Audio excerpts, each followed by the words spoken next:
بسم الله الرحمن الرحیم. روژې میاشته د یوې مهمې مسئلې طرف ته اشاره کوم. هغه دا دی چې کومه حامله ښځه وي، څه حاملې وي، امیدواره وي، که چیرې هغه روژه نشي ساتلی، روژه دې دپاره ضرر وي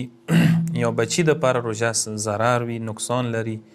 پوهېږي چې دا روژه ساتم بچي ته مو نقصان دی. دا دوه قسم ته دي. یو هغسې ښځه چې هغه اول میاشتې دی اوومې میاشتې پورې، اول نه اوومې میاشتې پورې کوم امید لري، هغه که چیرې پوهېږي چې دا روژه مو ضرر دی بچي دپاره، خیر د روژه هغه ما ساتي، بعد کې دا صرف قضا وکړي، وروسته دا صرف د روژې قضا وکړي کافي دی. او کومه ښځه چې اتمې نهمې میاشتې کې اخري میاشتو کې دی امید هغه ته پکار دی چې که چیرې ضرر وي روژه ورته، ټیک نه دی روژه ورته بچي دپاره، نو هغه که روژه نه وساتي ټیک دی روژه ما ساتي، وروسته رمضان نه وروسته دا به قضا یا وکړي او مد به لنډ کړي، د دوه شیانو به دا وکړي. او بله هغسې ښځه چې هغه بچی شوی دی بچي ته شودې ورکوي، شودې چې که چیرې بچي ته ورکوي پوهېږي چې دا اوس زه روژه وساتم بچي ته مه ضرر دی، نو دې صورت کې دې دپاره حکم داسې دی چې دا پکار دی چې پړشمي یا ماښامه ښه طاقتور خوراکونه ښه خوراکونه پکار دی وکړي، شودې دي، خرما دی، مختلف شیونه دی هغه وخوري، پکار دی ته دا څه صلاحیت طاقت وکړي زیات شي شودو، مکورېځي بچي ته شودې ورکولی شي. اکثر ښځې داسې کوي اول درجې کې دا پکار دی، که نه کېږي مثلا شودې بیا نه پوره کېدی بچي خوراک ډېر کولو نه پوره کېږي، دویمه طریقه دا چې یوه داسې ښځه ورته پیدا وکړي چې هغه بچي ته شودې ورکړي دي والا بچي ته،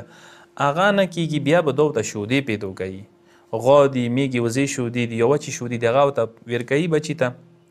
څه نه څه خپلې شودې ورکوي څه دا ورکوي، یو که دې والا ورته بیخي نه پرېږدي نورې شودې ورکوي، او که چیرې بچي دپاره نقصاني نه وي، او که چیرې پوهېږي بچي دپاره نقصاني دي،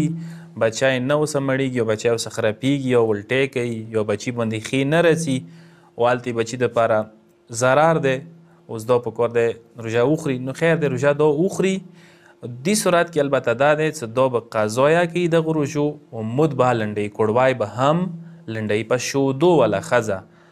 اول خو پکار دی چې طاقتور خوراک وکړي چې بچي ته شودې پوره کېږي، که نه وي ښځه ورته ونیسي، که نه وي شودې بهر نه، که دا ټول ممکن نه و ضرر او هلته بچي ته شودې نه وي مسله جوړېږي، نو بیا دا روژه وخوري خو قضا بیا کوي، وروسته به مد یا لنډوي. اخري دې کې مسله دا دی چې کومه ښځه روژې میاشتې کې بچی دنیا ته راوغللو، بچی متولد شولو، بچی وشولو، هغه وجې نه څه روژې وخوړلې، وروسته دغو روژو صرف قضا دی، صرف قضا وکړي، مد و کوړوی نشته چې کومې روژې بچي پیدایش وجې نه خوړلې وي. پروردګار عالم د